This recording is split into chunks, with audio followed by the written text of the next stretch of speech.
Здравейте хора! Днес ще ви запозная с Дон Мигел. Той е мексикански мистик, който е написал една от бестселър книгите, казва Четирите споразумения, както и още няколко други книги е написал, които са на духовна тематика, но причината, поради която го харесвам, защото начинът, по който пише книгите си, е някакси по-достъпен и не е твърде шанса, така е. В духовните среди има нещо като отговорност. Тоест, хората говорят, дори Библията, примерно, говори в сказки. Идеята на сказката е, че тя остава вратичка за хората. Всеки, който прочете дадената сказка, да си направи негово заключение, какво е прочел. Тоест да си направи негово заключение, каква част от информацията, която е научил току-що, е истина и каква част от тази информация е под въпрос.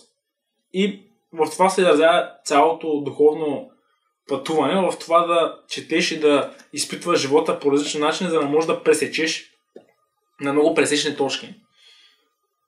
Истини, които се звучат подобно, са изказани по различен начин. И в един момент може би да ги изживееш, да получиш просветление при нещо подобно.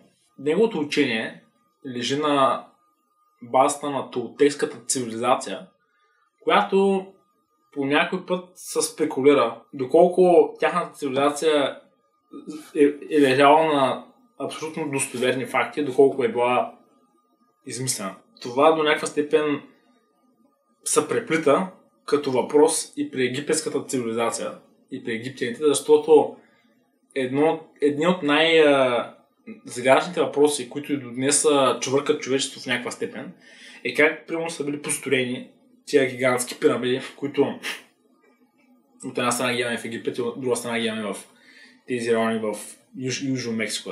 Все пак, тъй като човечеството наблюдава и виждат тези артефакти, една част от нас, от хората, по-скоро от духовно-спиритуалните среди, приемат, че толтеките и тяхното познание е много древно и са използвали дори, може би, някакви магически сили, по които са успяли да създадат тези храмове и всякакви други изобретения. И защото в духовните среди се считат, че толтеките в някаква степен приличат т.е. са наследили някаква част от тяхното познание, може би от атлантидите.